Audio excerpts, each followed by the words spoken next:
Thank you all. Welcome. This is the December 2nd meeting of the East Long Meadow Broadband Committee. Present are, do you want to say your names or you want me to just say everybody's here? Connor O'Shea's here. Bruce Adams and Councilor Don Anderson. And I also will mention that this meeting is being recorded on Zoom and broadcast on Zoom. Is there anybody else recording the meeting? Seeing none. Thank you very much. First item on the roll is the roll call. We just did that. Minutes. Connor, you stupendous job with the minutes of October 28th. Anybody not have a chance to look over those minutes or want to make a motion? I'll make a motion to approve the minutes from, was it November? I think October 28th. October 28th. October 28th. Okay, October 28th with no edits. Seconded. Motion has been made and seconded. Any other discussion? Hearing none. Connor, you do a great job on them. I'm very impressed. Thank you. I can give him a reference from the other committee he's involved with. Yes, you got a lot of experience. All those in favor? Bruce Adams, Aye. Don Anderson, Aye. Connor O'Shea, Aye. Don Mackey, aye. Thank you very much. Correspondence.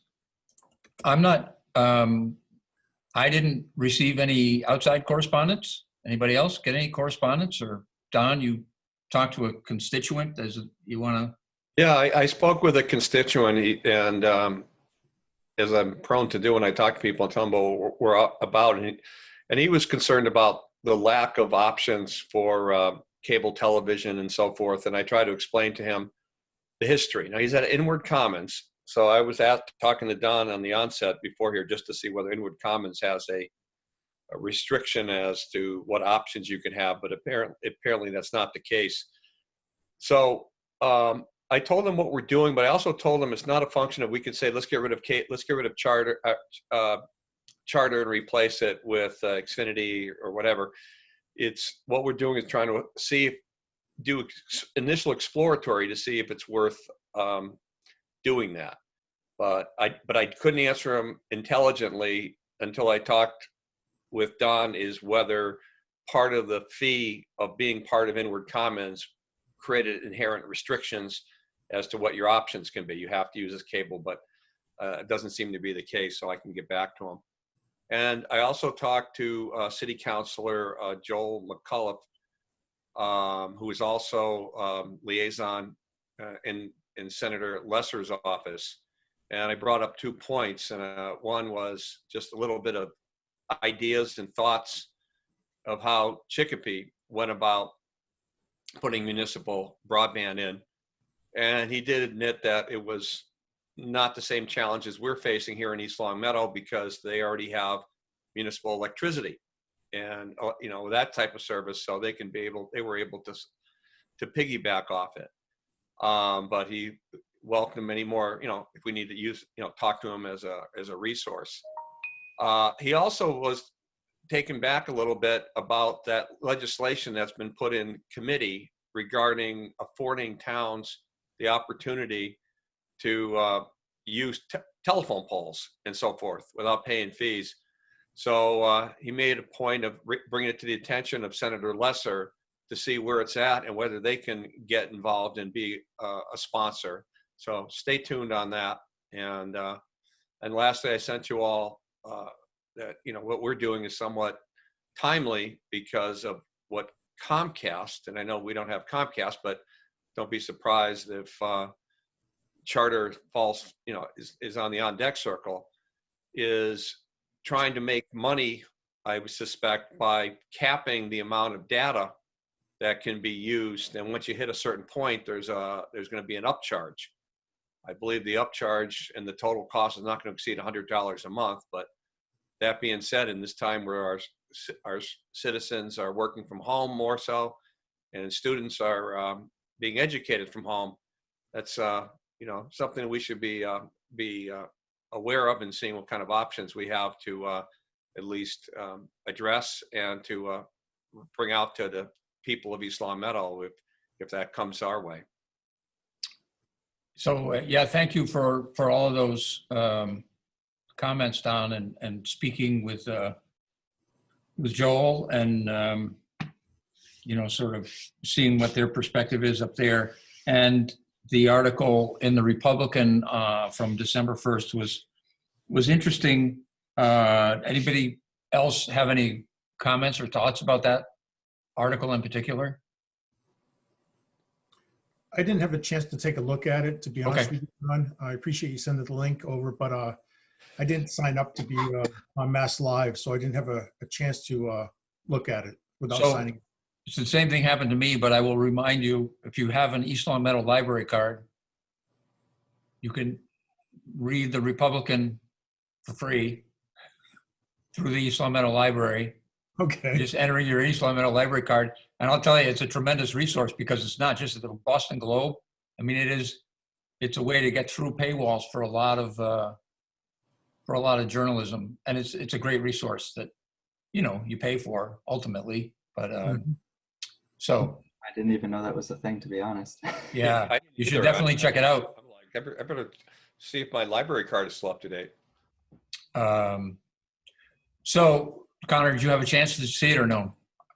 No, I didn't have a Okay. chance to. Well, I guess it is relevant to the discussions we've had because the mayor in West Springfield is launching basically a study committee to put together what they're hoping would be some sort of, along the lines of what you discussed last time we met, Connor, a sort of isolated or small prototype kind of project in one area of town to see what the viability would be.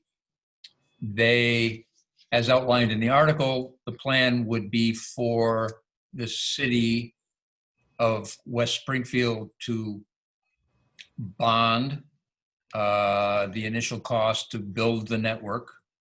They would build the network. Built into that would have to be acquisition of the poles. And there was obviously, well, not obviously, but there was no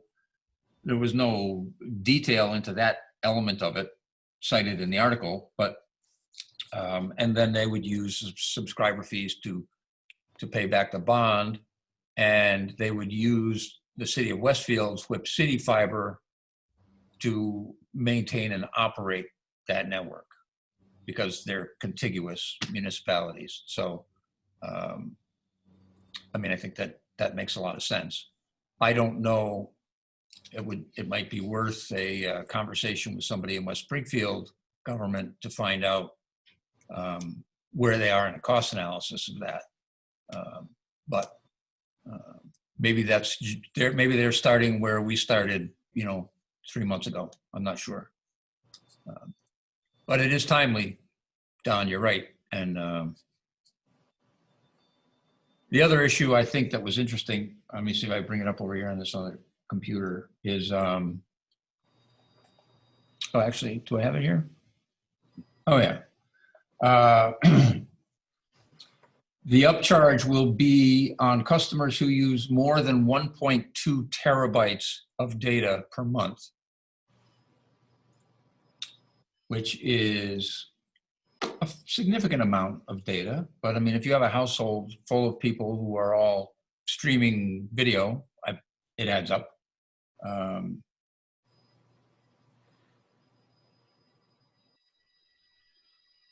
And the charge is $10 per additional 50 gig up to $100. So the additional upcharge would not exceed $100. But that would be an additional 500 gigabytes of data on top of 1.2 terabytes. So it probably won't impact a high percentage of users. But just saying. So, but interesting article. And if people are following us, if you're watching these meetings, you can check out that article in the December 1st edition of the Republican. If I may. What's that? If I may, just one point Yeah, on the please. Yeah. something that I think is always kind of interesting that none of the articles or anything ever really explain, and probably because everybody has different speeds depending on how much they actually pay for whatever plan they're in, but is how far higher or lower that data cap is just from the actual maximum of the plan that you would be paying for anyway. Because if you're only paying for like 100 megabit service to begin with, there is a theoretical maximum that you couldn't exceed even in a month's time frame anyway. And I wonder how big of a disparity there is now between the like absolute data cap that they're setting. I don't know what the answer is, but That's a good question. Interesting question. Yeah. All right. So the next item is our updates from people who, I mean, Don, you sort of provided yours with your contacts there. Connor, you've launched a rather momentous effort at the future of broadband, what, 3.0 maybe. It's quite something. You want to talk a little bit about that? I don't, you want me to, would it be helpful if we put that up, or yeah, I mean, I can try to. do you have it right there? I have it right here. Yeah, either way. Okay. It doesn't let me share it. No, but I can fix that if you want to. Why don't I let you share it? I think it'd be better if you share it. Yeah, sure. Okay, there you go. You should be all set now. So this is, I took the initial document that I started to put together, you know, some months ago, and really this is exactly what I was hoping that this committee would be able to do.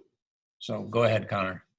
Sure. So essentially, I started to kind of think about like two different categories. I was thinking of what the considerations would be, and those would be things that like no matter which way the town goes, if they do try to build some sort of municipal broadband network, that these would kind of be the check boxes that the town would need to check off to say, yes, we thought about this, we understand whatever the risk is, and we still think it's a good idea.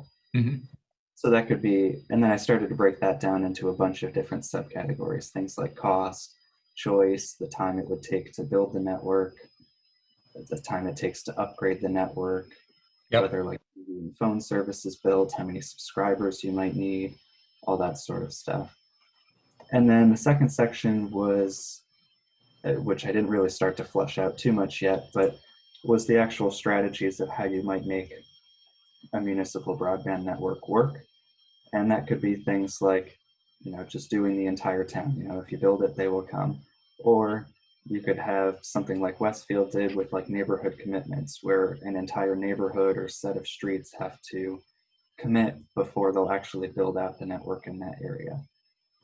Or, you know, other random ideas of like, well, if a mixed use building was to go in, do we offer it just to that one big project? Or if Right. there was some other business that was going in, do we offer it just to these other smaller areas to prove out the idea first?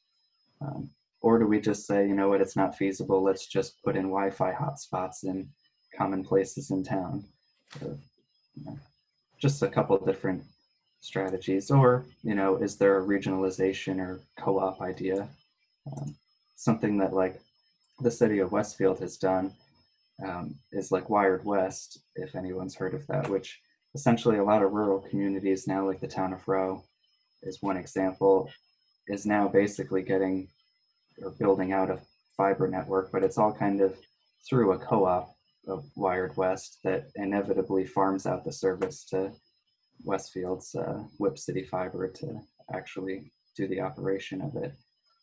And as part of that, when I was researching some of the Wired West stuff, of course, it's only the town of Rowe that they posted some of the documents on, but they actually posted some of like their expense projections and sustainability models. And one of the things in a couple of our previous meetings that we had assumed was that the town would actually have to purchase the utility pole like outright from whoever owned it before.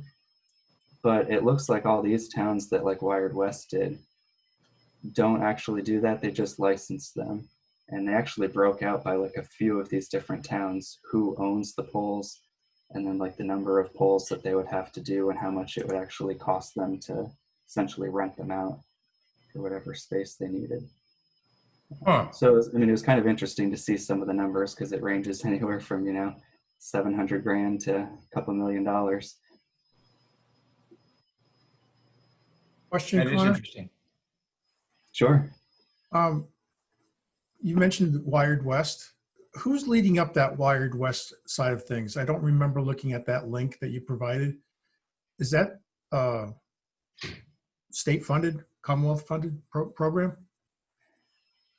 I'm not quite sure I know they're like a technical organization, but I don't know who's actually funding part of it. I don't know if part of the subscriber fees go to it or not, because Okay. one of the things that I have found was like there's certain towns like Beckett that's also part of Wired West. They're offering a drop subsidy so that when they build out that service to your actual home, they would pay potentially up to $2,000 towards the cost of that. But to your point, yeah, I have no idea who's actually kicking in that $2,000. I don't know if it's just the co-op because of the fees, or if it's the state somehow is kicking in money. I don't know where that comes from. I think that was part of the Mass Broadband Institute initiative that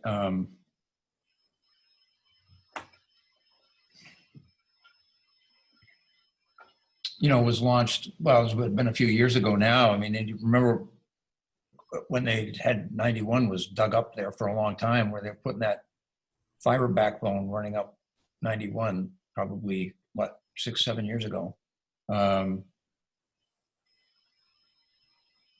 But so that's not really an answer. But I do believe that it was associated with the effort, private and state money, to get broadband service into those Western Hill towns. I'm reading on just a quick search. It says Wired West operations are funded by grants, donations, and funds, and in-kind products and services, and significant volunteer time. Project requires ongoing financial support to assist with gathering data for the business plan, engineering, and so forth. And then in 2015, I haven't delved into it, just the subject line is Mass Broadband Institute's pulls funding from Wired to Wired West. So I'm sure there's more as I delve into this. So the MBI pulled funding? Yeah, it's a mass.live.com article. Okay, yeah. So there was a point at which, yes, I remember that now. I don't know.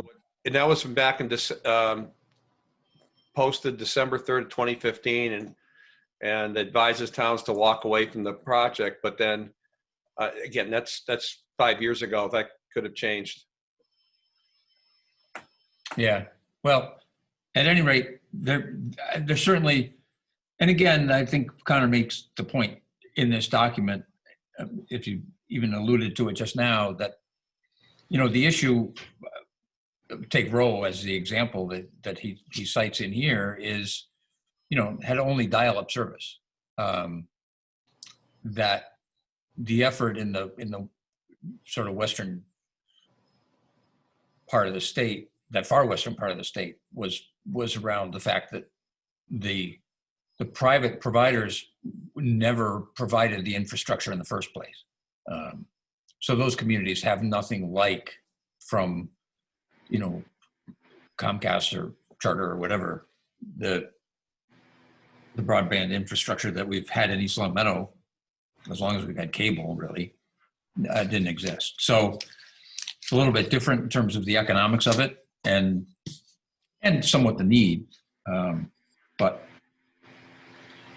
I think, Connor, this is, I mean, what you've done is tremendous. I guess the question would be to ask each of you,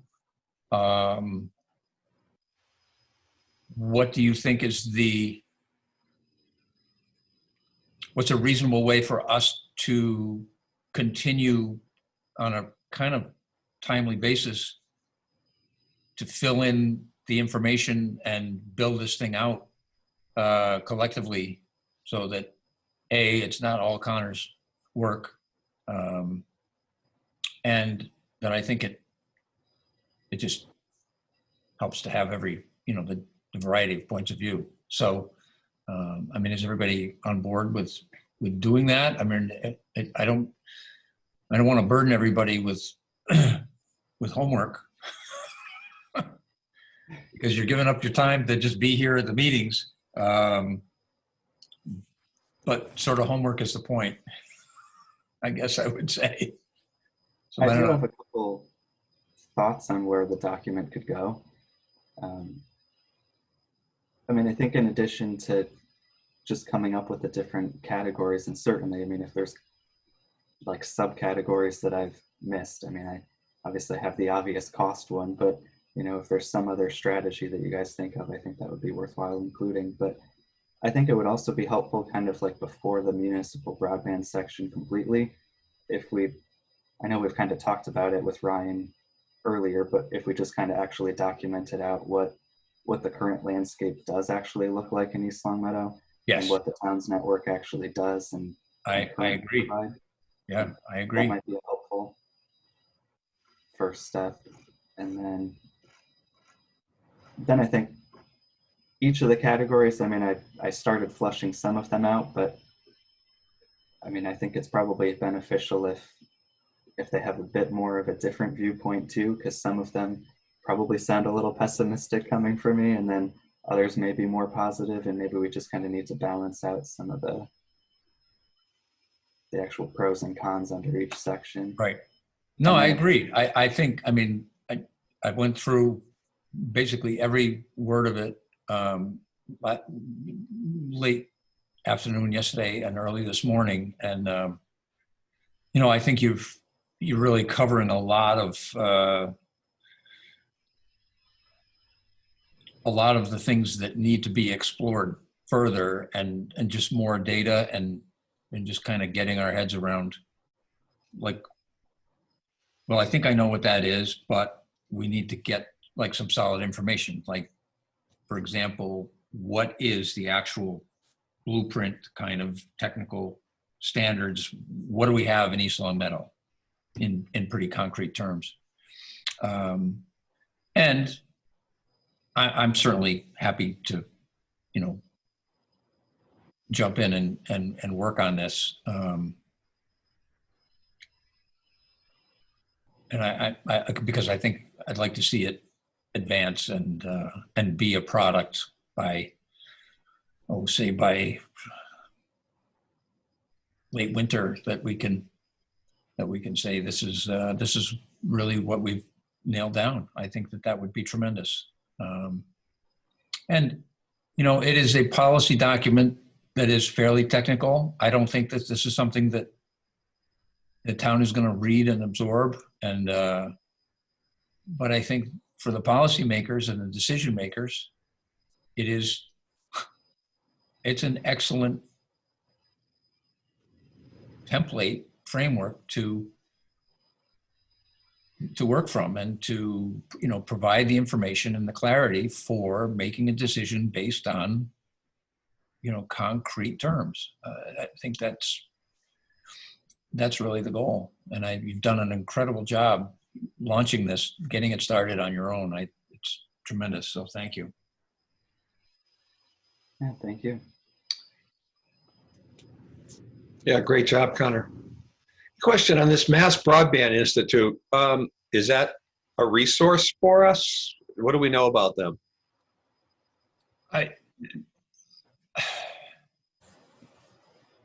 I believe it would probably not be a resource for us.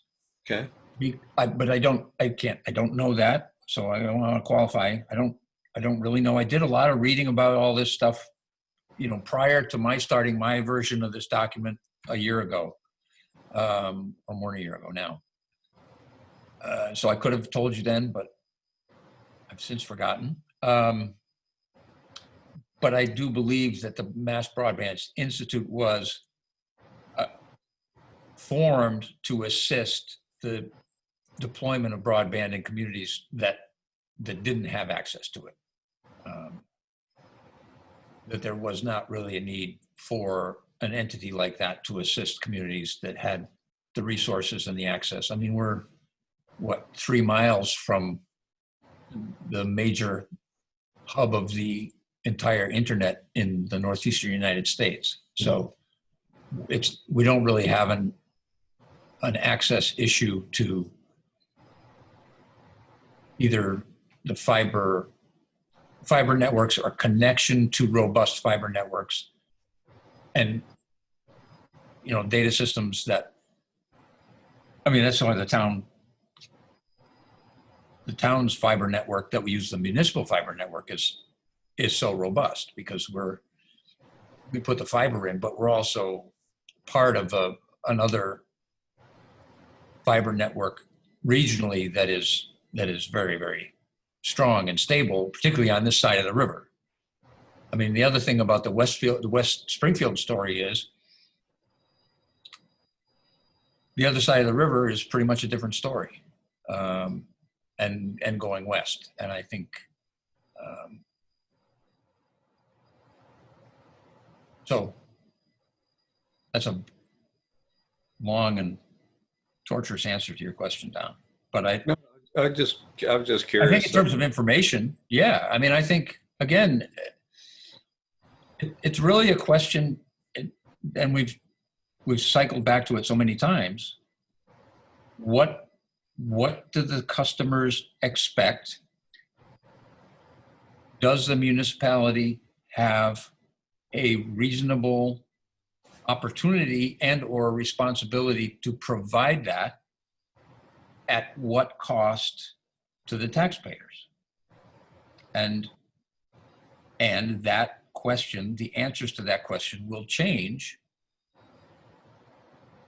pretty aggressively over time and over shorter and shorter periods of time. So again, I think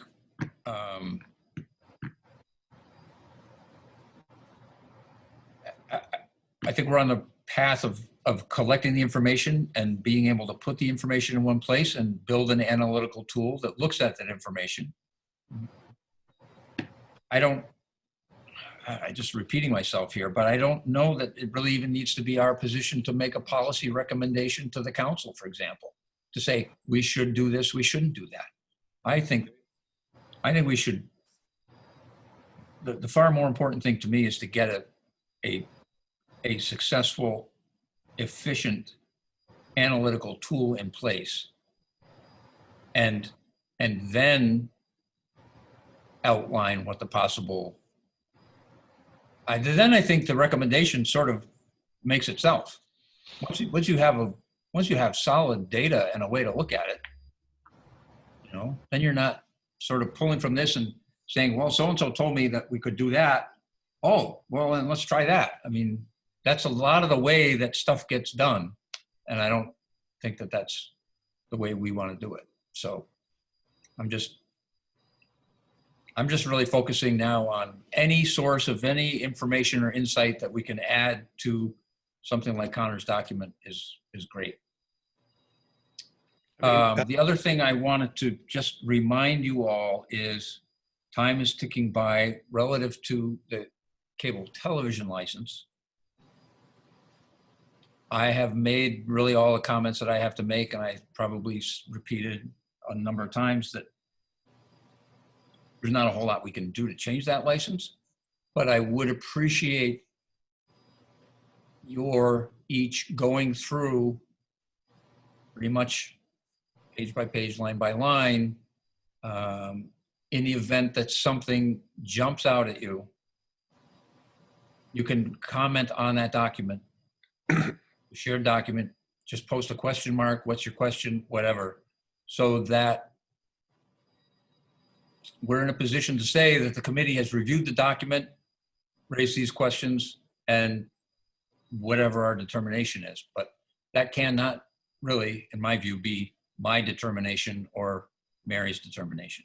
I think that has to be the determination of this committee. So And there's a certain amount of urgency in that, because we're already at the end of the year, and that license will expire in May. We have to hold a public hearing. We have to be able to answer to residents at that public hearing about the document. And so I'm just putting that little reminder out there that all this other broadband stuff is really interesting, and the cable licenses is always brutal, but we have to face it. Then the only other thing I have, and I can share this if you want, which I guess I will, share my screen, desktop. Why can't I share my desktop?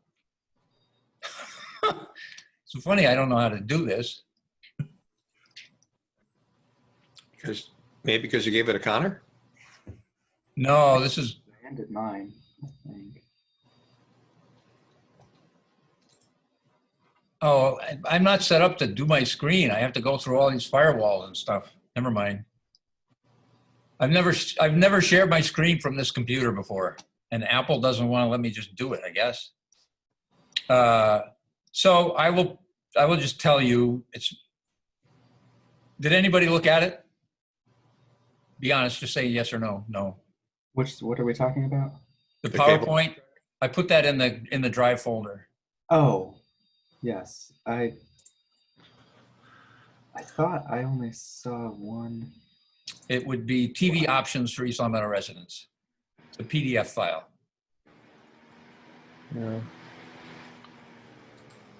Yes. I think I got as far as like slide 2 and then ran out of time. Yeah, that's fine. No, but so it really just, again, just specifically with respect to town residents who have a question about, the question that you got, Don, was probably not about, broadband internet access. It was about, I'm sick of Spectrum cable.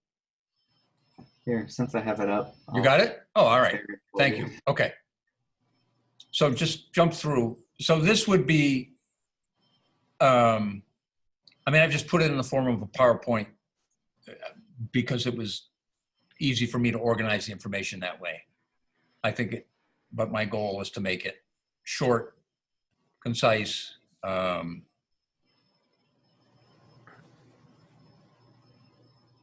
and I think one of the issues, I just worked on this part yesterday. A lot of the reason that people struggle is, I don't think a lot of people have really adapted to the fact that the commodity that Spectrum is selling at this point, or any of these providers or companies are selling, is really not the content at all. It is the ability. They're selling the method by which you can watch the content. And that is completely different from the way, certainly older generation, my generation and up, learned to watch television. You tuned into the device and it came to you, and all you had to do was like flip the switch, and that was your choice. Now your choice involves, a dozen different devices and bills from, 6 different companies. And people haven't adjusted to that. And Charter's model, the Spectrum model of people paying for cable TV is, and I'm not making excuses for Spectrum, but part of what people are paying for is the fact that Spectrum is almost sort of backward engineering their product to accommodate an old way of doing things. And I think that that's costly because they can't afford to provide people with choice because they're buying stuff without choice. They're paying distributors for big blocks of programming that they don't want. So model is just collapsing under its own weight. So it's basically just breaks down the different options.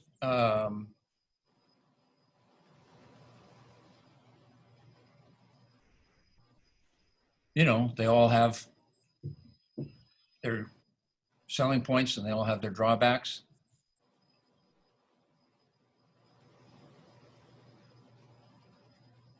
Yeah, I think from a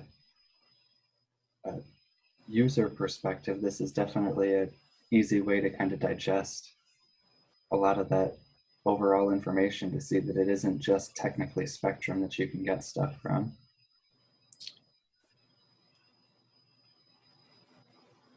Right. And I think the other thing is, and you, again, I think you alluded to this in your document.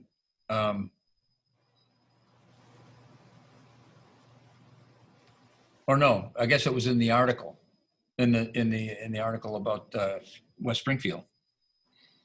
You know, the premise that people will save on municipal internet is really what's built into that is the idea that they will get a faster, more reliable internet service for a comparable price that will allow them to not have cable TV. That the savings isn't on the cost of the internet. The savings is in eliminating the cost of cable TV because the content is now provided through streaming. And I didn't really, you know, grasp that until I started going through all this. Because if you look at the price for Wired West for those communities, the cable companies can undercut that any day of the week. If Wired West, City of Westfield says we're going to charge you $69.95 a month for, you know, X amount of bandwidth for this service, Comcast can go in there and do that for $10 less without blinking. And they do. And they do. I had that happen when we ended up, I think we're over $200 with, you know, cable, being able to watch the Red Sox, whatever. And then we dropped it to about $77 just to have internet and a landline. And then all of a sudden, and we're paying $50 a month for YouTube TV, which had local channels, et cetera, et cetera. All of a sudden, I started getting mailings from Charter offering a fraction less for a version of cable that try to reel me back in. Right. And that's the thought in my mind as well, as you brought up, Don, is if we start bringing this product together, they could just say, we can hold our breath underwater more than you can. Absolutely. And nice try, nice job, town. We're going to undercut, and we'll be making money off other communities that aren't doing this, and creates some dynamics with the townspeople going, well, why would we want to switch? We're paying $10 more, and here, you know, they're offering this wonderful deal. Right. And again, it's important in that context to go back to look at the communities in the Berkshires whose taxpayers are paying the bonds and paying the fees and making this thing work in those communities because they do not have incumbent providers who are in a position to offer that product at that price. So it is, those communities are not saving money, but they're getting a product that they don't otherwise get. In East Long Meadow, you have the options. So there's potential competition, put it that way. And there is some competition. On cable internet, there's really no competition. Television, there are more and more options. So anyway, just again, I'd appreciate any suggestions, additions, thoughts, comments, stuff that I'm overlooking here. It's not complete, it's a draft. I'm working ostensibly with Jennifer Kerr, just in terms of going through. I mean, some of these websites, the T-Mobile website they have 15 different plans and all kinds of options and all kinds of small print. There's no way that you can convey all that in this kind of a thing. But I do want to make it accurate as it can be, and useful for people. So I think that gives us three. We've got Connor's document project. We've got the cable license, and I would love to get this thing out early next year, by say the end of January, if possible. When you say get it out, do you mean put it in front of the public or in front Put of it the in front of the public. Yeah. I mean, I don't know if that's ambitious, but I mean, I think that's the goal. Certainly, I would like to have it out before we have to have a public hearing on the cable license. And I would, this could easily be translated into a video. It could be posted as is, on a town website, obviously on our broadband committee page. It could be reformatted into some sort of a brochure and printed on an as-needed basis. If somebody called and wanted a printed copy mailed to them, you could print one and send it without too much grief. But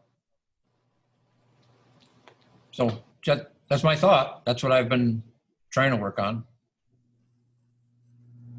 Yeah, I think that's pretty good.